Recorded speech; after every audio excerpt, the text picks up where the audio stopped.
Assalamualaikum warahmatullahi wabarakatuh. Halo guys, kembali lagi bersama saya Bobby Herian. Tadi saya ingin mengomentari Denny Siregar ya, di Lambe Sundel nggak salah. Jadi mereka ini punya beberapa channel guys. Dulunya Denny Siregar dan Eko Kutadi dan teman-temannya adalah pendukung fanatik Jokowi. Sekarang mereka menjadi pengkritik keras bahkan. Jadi saya dulu tuh nggak suka sama Denny Siregar ini dan teman-temannya dan Eko Kutadi. Tapi sekarang mereka alhamdulillah sudah dikasih Allah hidayah dan mereka sudah tobat. Meskipun tetap belum kecerdasannya belum 100% pulih ya. Nah, di video ini kita bisa ambil contoh bahwa Denny Siregar ini sudah mulai pulih ya, akal sehatnya, tapi belum 100% dan kita akan buktikan ya. Kali dia bahas tentang janji makan siang gratis untuk anak yang diusung oleh Prabowo Gibran. Kita akan langsung komentari guys. Makan siang ya gratis adalah wujud daripada tanggung jawab pemerintah.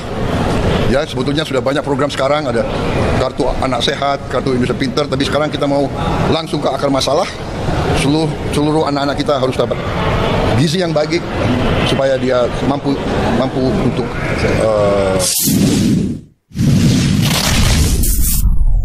Saya itu jujur geli banget dengar program makan gratis dari pasangan Prabowo Gibran ini. Ini program pembodohan yang memang sengaja didesain oleh mereka untuk hanya sekedar mencari popularitas belaka. Sudah lama sih saya ingin ngomong tentang ini, tapi belum ada waktu. Dan sekarang saya ingin menyampaikan pendapat tentang bagaimana bodohnya program ini. Bentar ya, saya mau potong dulu. Gini, suatu program itu bukan hanya dilihat dari esensi program itu, tapi juga dilihat siapa yang melaksanakannya dan bagaimana cara kerjanya.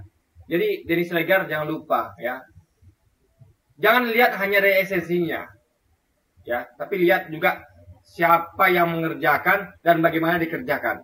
Suatu program yang bagus bisa jelek kalau yang mengerjakannya nggak kompeten ya, alias nggak ngerti esensi dari program itu. Nah, saya sampaikan gini, ini adalah program yang diinisiasi oleh Anies ya. Anies memberikan makan gratis di Jakarta selama dia memimpin jadi gubernur. Nah, itu kita harus lihat sebagai investasi, bukan biaya. Karena kita perlu investasi bukan hanya pada produk-produk seperti beton, infrastruktur, jalan tol, bukan. Kita lebih daripada itu, lebih tinggi daripada itu adalah investasi kepada anak-anak bangsa, calon penerus generasi kita yang akan membangun negeri ini. Nah, mereka itu butuh gizi yang cukup, bahkan lebih. Sehingga mereka akan terbentuk kecerdasannya, karena tubuh ini guys, bukan hanya perlu diisi dengan pikiran, dengan ilmu, tapi juga sama seperti, Anda bayangkan ya, tubuh ini sama sedikit tanaman misalnya. Pupuk itu adalah gizi. Ya, tanaman perlu pupuk, tubuh perlu gizi. Ya kan? Selain itu juga dimasukkan juga untuk memasak makanan itu kan, tanaman itu kan untuk memasak makanan kan perlu matahari, sinar matahari, perlu daun yang sehat sehingga bisa memasak makanan dan menjadikan itu buah gitu kan, atau hasil dari tanaman itu. Nah, tubuh juga butuh masukan, yaitu ilmu. Jadi selain makanan yang bergizi juga ilmu, harus ada dua-duanya. Nggak bisa hanya makanan saja, nggak bisa hanya ilmu saja, harus dua-duanya. Kalau ilmu dikasih tapi makannya kurang, tidak bergizi, itu tidak akan mampu untuk menyerap ilmu tersebut. Sama seperti tanaman. Kalau tanaman tidak dikasih pupuk, dia tidak mampu menyerap fotosintesa itu dengan baik, sehingga buahnya kerdil, buahnya gampang kena hama gitu. Jadi Denny Siregar harus paham bahwa ini esensinya bagus program ini, yaitu investasi untuk agar generasi muda kita tuh disiapkan untuk menerima ilmu sehingga mereka dicukupi dulu gizinya guys. Nah, itu masalahnya ya. Ini saya harus ngerti esensinya. Cuman memang program makan siang gratis ini yang bagus ini esensinya, yaitu investasi, bukan biaya. Ya, karena dengan anak-anak muda itu membangun negeri ini, mereka akan bayar pajak. Mereka pintar, cerdas, karena tubuhnya kuat, karena gizinya bagus, ya kan? Mereka cerdas, karena gizinya bagus.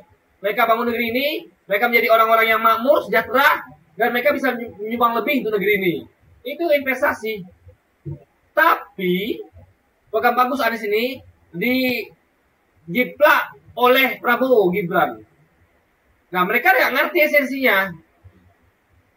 Maksudnya gini, mereka ngerti esensinya, tapi mereka tuh salah dalam pekerjaan, guys.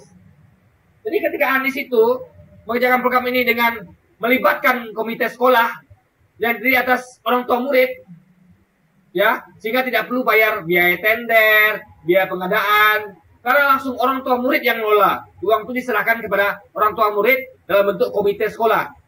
Semua orang tua murid terlibat. Sehingga kalau namanya orang tua murid, tidak perlu bayar biaya tender, pengadaan nggak perlu. Bahkan orang tua murid, karena itu anaknya mereka akan mau berbuat lebih. Karena ini anaknya, bukan anak orang lain.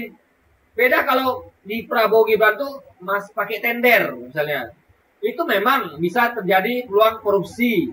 Karena bukan anak mereka bisnis. Mereka hanya cukup pakai standar yang ditetapkan. Mereka akan meminimasi standar itu. Karena mereka cari untung. Kalau orang tua murid tidak cari untung, mereka ingin anaknya cerdas. Mereka ingin anaknya kuat. Sehingga mereka akan maksimal untuk itu. Mereka tidak akan memotong uang itu. Karena ini anak mereka. Masa sih untuk anak sendiri dipotong, gitu kan? Jadi yang melaksanakannya siapa dulu? Kalau Anies bagus, tapi Prabowo tidak.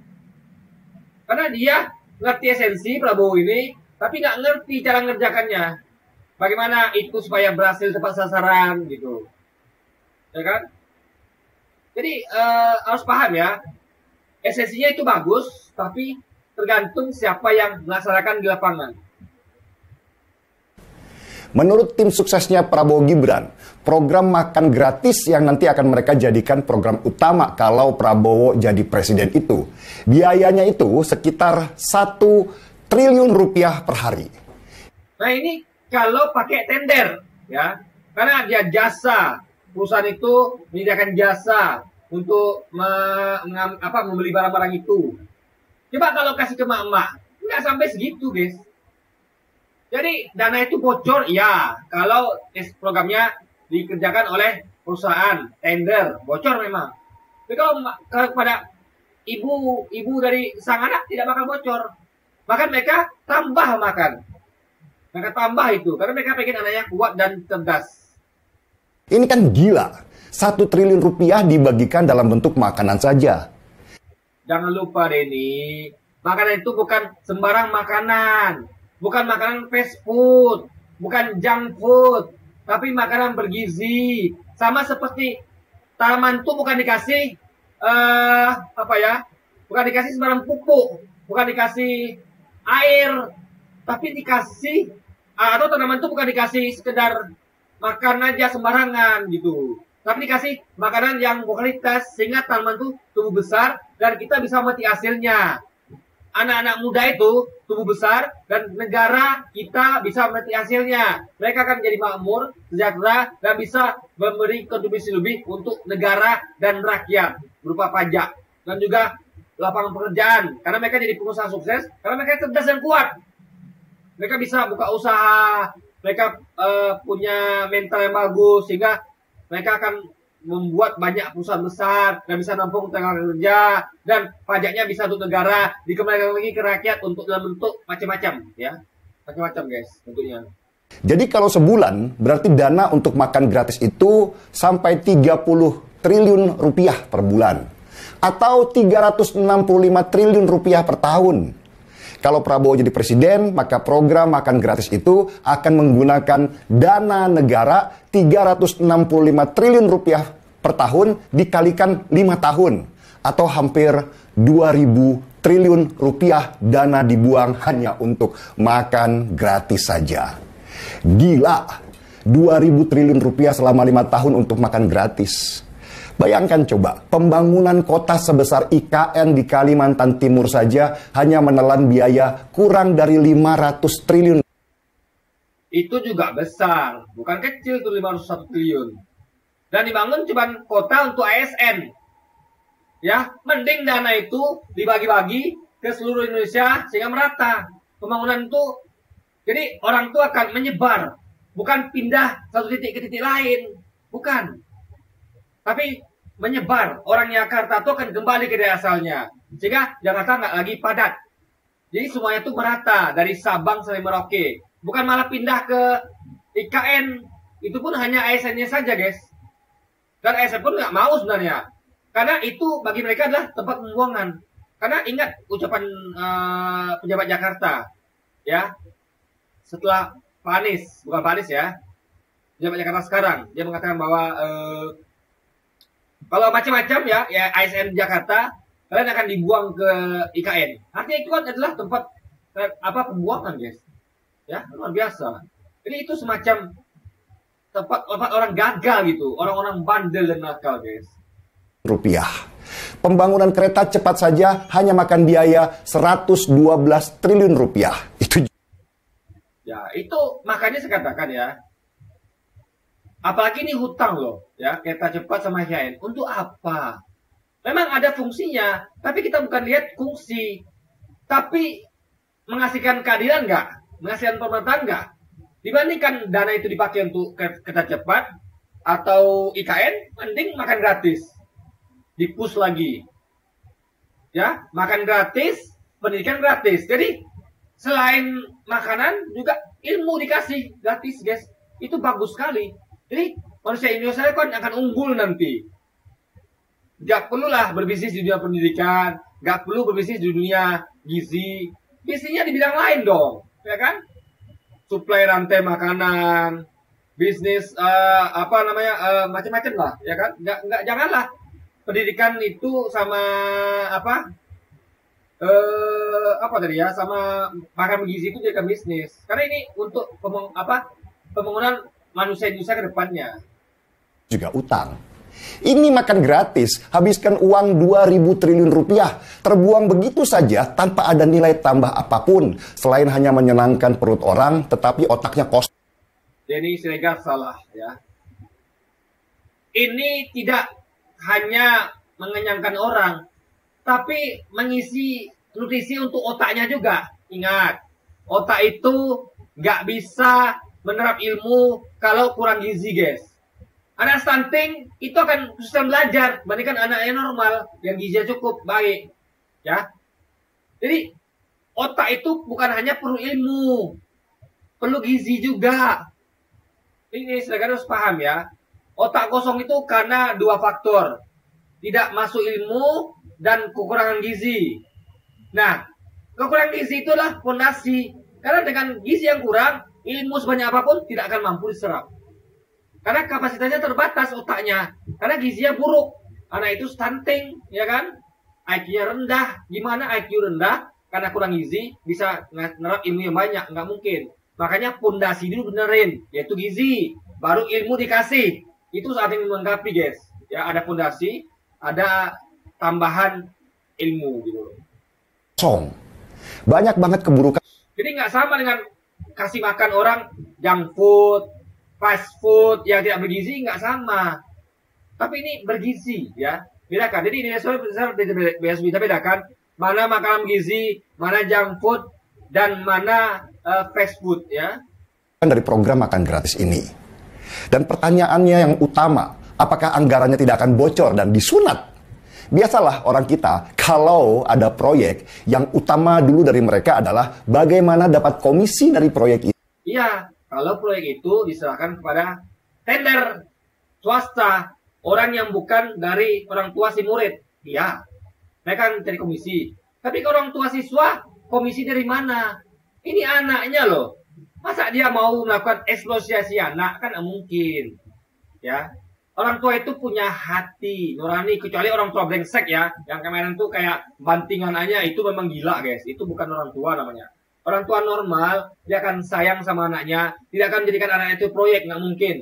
Makanya tergantung siapa yang menjalankannya.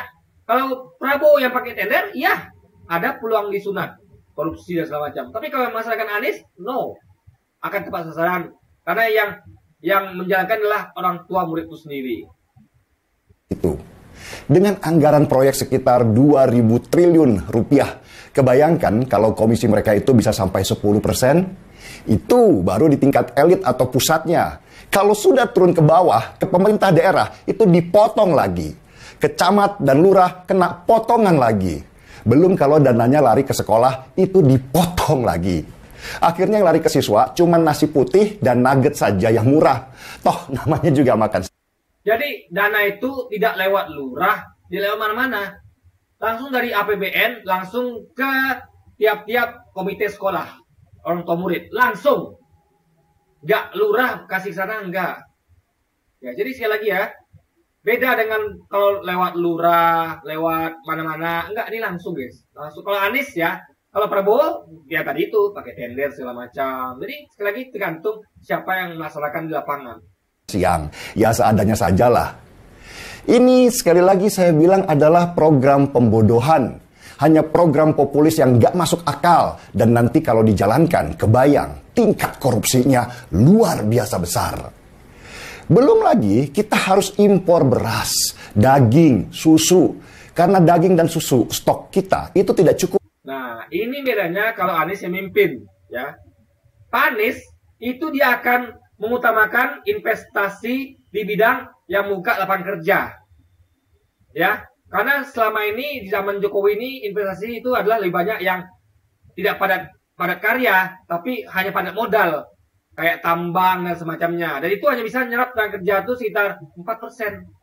Tapi kalau bidang padat modal itu bisa menyerap tenaga kerja 80%. Dana investasi itu. Nah, Pak Anies nanti akan bangun tentunya. Fokusnya adalah ke peternakan, pertanian, perkebunan.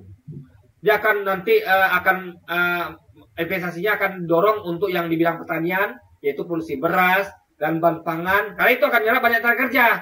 Karena petani itu nggak mungkin kerja sendiri, nggak mungkin nyangkul sendiri. Punya tanah 2 hektar, dia akan butuh tenaga kerja untuk mengelola lahannya. Dia dengan perkebunan, peternakan, itu nggak mungkin yang ngelola sapi sendiri. Dia akan butuh tenaga kerja manusia untuk membantunya. Itu akan membuka lapangan kerja. Jadi Indonesia itu nanti jangan panis ya, karena investasi masuk di bidang padat modal, pertanian, perkebunan, nelayan, itu nanti kita ini akan insya Allah swasembada guys. Nggak perlu kita impor-impor, nggak perlu. Dan Pak Anies pun pasti nggak setuju impor, karena Pak Anies itu dia ingin kita tuh mandiri. Dia ingin petani itu, nelayan itu sejahtera. Sehingga dia akan mengutamakan produksi dalam negeri. Ya, beda sama rezim sekarang iya. Kalau jadi saya kan ngomong ini rezim sekarang saya setuju. Tapi itu tidak akan jadi pada Pak Anies, guys. Untuk dalam negeri. Karena memang kita bukan produsen daging dan susu. Akhirnya kita harus impor dari Australia. Jadi Pak Prabowo itu dan Gibran visi misinya tidak ada. Kita lihat ngomong tentang swasembada pangan nggak ada guys. Dia memang bikin food estate itu pun gagal. Karena dia nggak tahu cara kerjanya gimana. Ya, food estate itu nggak bisa dilakukan seperti itu. Nggak bisa. Nggak bisa dikerjakan oleh aparat. Nggak bisa. Food estate itu, aparat itu hanya untuk sekedar buka lahan. Ya. Dan itu pun cari lahan yang tepat. Jangan sembarangan. Kalau food estate Prabowo kan lahannya salah. Lahan berbatu lah, ya kan, cadas lah, gimana mau tumbuh tanaman? Jadi risetnya kurang, ya. Dicari itu harus lahan subur dan dikelola oleh dan tidak boleh terlalu jauh dari pemukiman, sehingga orang itu tinggal situ tuh nggak ngenes gitu. Mereka masih kuat bertahan karena dekat dengan pemukiman warga. Mereka tuh ada apa-apa bisa minta bantu gitu. Mereka tuh ketahanan untuk tinggal di situ dan mengelola tuh lebih kuat dibandingkan misalkan di hutan misalnya. Kan coba Anda pikir ya, kenapa banyak program plantasasi gagal? Karena tempatnya salah. Risetnya kurang, tempatnya kurang memadai, jauh di pemukiman ya juga dan banyak kekurangan sehingga mereka tuh nggak kuat, nggak betah dan mereka tuh balik ke tempat asalnya. Nah, itu harus diubah. Jadi nggak boleh jauh dari pemukiman. Sehingga kalau ada apa-apa mereka tuh, manusia kan makhluk sosial guys. Nggak bisa mereka tuh sendirian di hutan tuh susah. Mereka butuh, makanya nggak boleh jauh dari pemukiman. Jadi jangan langsung ke hutan deh, jangan. Bertahap gitu. Jadi dekat-dekat pemukiman dulu. Nah itu yang akan dibuat Pak Anies nanti kan. Dan New Zealand. Siapa yang dapat untung? Ya importirnya, karena mereka bisa matok harga. Siapa importirnya? Ya oligarki-oligarki yang ada di kubunya Prabowo dan Gibran yang udah merem melek kesenangan kalau Prabowo menang dan mereka dapat proyek yang luar biasa. Ya, ini saya setuju. Kalau Prabowo memang nggak tepat sasaran, tapi Anies tidak. Tidak ada proyek-proyek itu, nggak ada. Karena duit itu akan langsung ke komite sekolah, yaitu orang tua murid, guys. Biasa besar. Negara akan dirampok habis-habisan atas nama program negara yang legal. Gila nggak? Nah, pertanyaannya, kenapa sih ada negara-negara di dunia yang bisa mengadakan program makan gratis itu? Itu karena stok pangan mereka berlimpah. Contoh di India misalnya. India adalah pengekspor susu nomor 2 di dunia sesudah Amerika. Mereka kelimpahan produksi susu di dalam negeri. Kalau susu ini nggak disalurkan, maka peternak akan rugi dan industri susu juga akan mati. Diekspor ke luar negeri, tetap saja produksinya berlimpah. Nah, supaya peternaknya tidak mati, maka pemerintah India membeli susu itu dari peternak dan membagikannya ke warga dalam konsep program susu gratis. Indonesia, apanya yang berkelimpahan? Susu aja kita masih impor, beras kita masih impor, daging apalagi. Kalau dibikin program makan gratis, yang diuntungkan itu cuma para importir. Jadi memang kita harus menahi dulu sektor hulu guys, yaitu peternakan pertanian. Tapi kan sementara itu bisa sambil jalan. Jadi kalau kita tunggu dulu nanti pertanian, perkebunan, peternakan kita tuh bagus, ya. Sementara mereka ini terus tumbuh, anak-anak ini. Mereka tuh butuh gizi. Makanya harus jalan dua-duanya. Hulunya dibenahi, manusia dibenahi. Sehingga akan menjadikan sejalan. Gitu kan, ekuivalen. Dan akan membangun secara bersama-sama. Jadi anak-anak yang gizinya tercukupi akan membangun negeri ini. Mereka bahkan akan membangun peternakan, pertanian. Sehingga kita akan tidak perlu lagi impor beras, susu, dan daging guys. Sama negara-negara produsen. Pemerintah rugi karena uang kita itu akan terbang ke luar negeri. Nggak ada penambahan pendapatan negara. Dan lama-lama negara kita bergantung pada negara luar. Dan ketika kita diboykot oleh negara produsen karena mereka satu waktu itu tidak setuju dengan kebijakan luar negeri kita, negara kita akan mati karena sudah terlanjur tergantung sama mereka. Jadi kenapa uang 2.000 triliun rupiah itu nggak dijadikan puskesmas saja dan menggratiskan kesehatan masyarakat, atau buat bangun pabrik farmasi supaya obat kita tidak harus impor dari luar? Iya, itu bagus. Semuanya bagus. Tapi ingat, sekali lagi harus di tangan yang tepat. Kalau pakai tender-tender juga, proyek-proyek swasta juga, itu nggak bisa guys. Ada memang bisa, masa tuh nggak semua juga nggak bisa dihindari ya. Tapi kita harus meminimalkan itu. Makanya Anies contohnya, dia pandai, dia membuat itu program tepat sasaran. Tidak ada peluang untuk dikorupsi. Kecil bahkan, karena orang tua murid. Hanya orang tua murid yang brengsek saja yang mengkorupsi uang itu. Dan itu hampir mustahil. Karena kita tuh lihat, orang tua tuh kan logika sayang sama anaknya.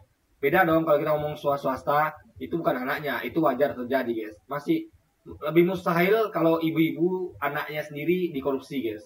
Uangnya luar negeri. Kenapa uang 2.000 triliun rupiah itu nggak dibuat irigasi saja sehingga petani kita dapat jaminan panen mereka itu tidak gagal? Kenapa uang sebesar itu hanya... Jadi kalau dikasih fasilitas saja itu nggak cukup. Pembangunan itu butuh manusia juga. Ya, Anda bikin irigasi sebagus mungkin. Anda bikin apa lagi? Puskesmas, bikin apa sebagus mungkin. Tapi kalau manusianya stunting gimana? Manusia kurang gizi gimana? Nggak bisa juga. Harus semuanya. Manusianya cerdas, kuat, ditopang oleh fasilitas irigasi, puskesmas gratis. Oh, mereka akan lebih berjaya lagi.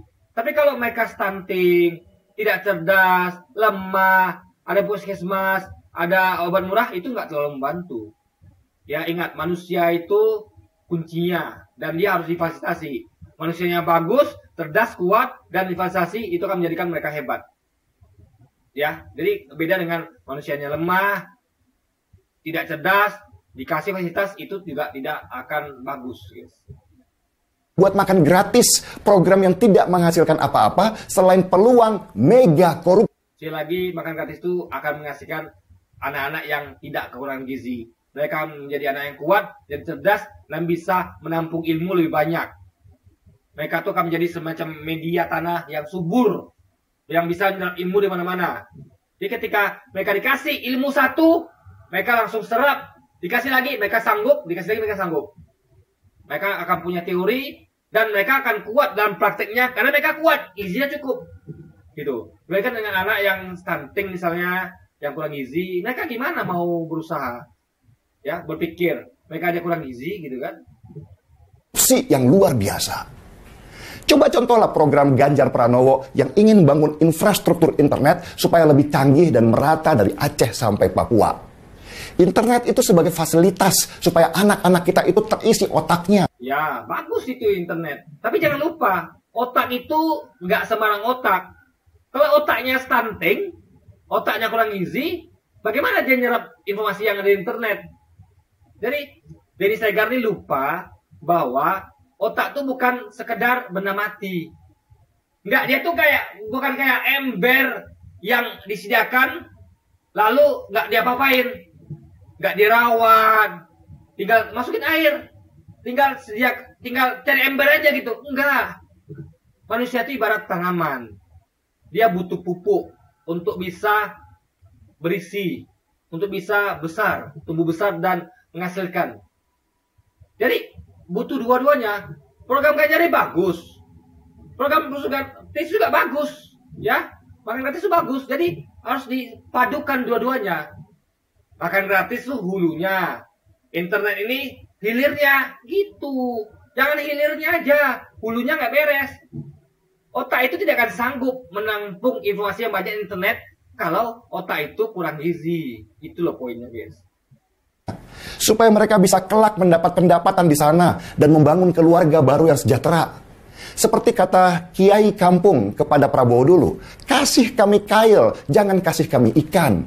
Program makan gratis, BLT, bansos hanya membuat rakyat kita jadi lemah. Jangan lupa ya, ikannya ikan apa dulu? Kalau ikan sembarang ikan yang tidak ada gizi, oke. Tapi kalau ikan bergizi, bagus.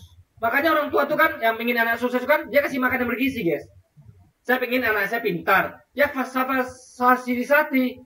Saya nggak cukup ngasih makan dia tuh mie atau sembarang makan, saya akan kasih dia makan bergizi, kalau saya mampu kan.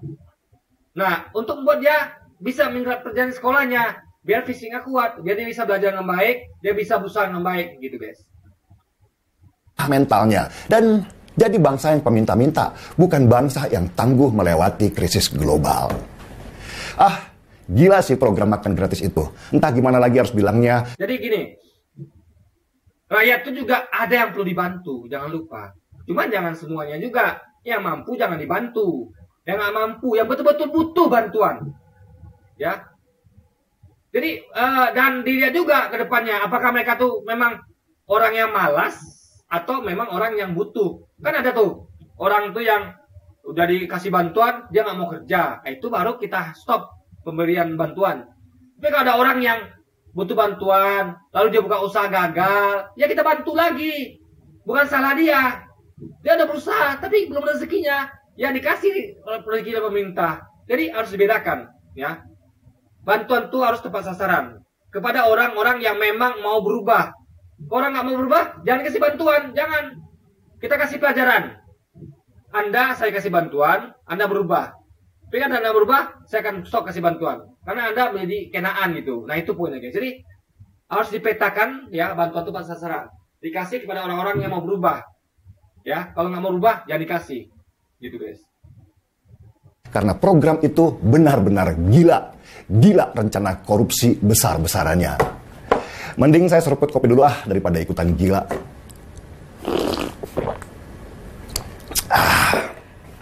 Gaspol. Oke, jadi mungkin sekian dulu aja video kita kali ini. Dan sampai jumpa lagi di video-video selanjutnya. Dan wassalamualaikum warahmatullahi wabarakatuh guys.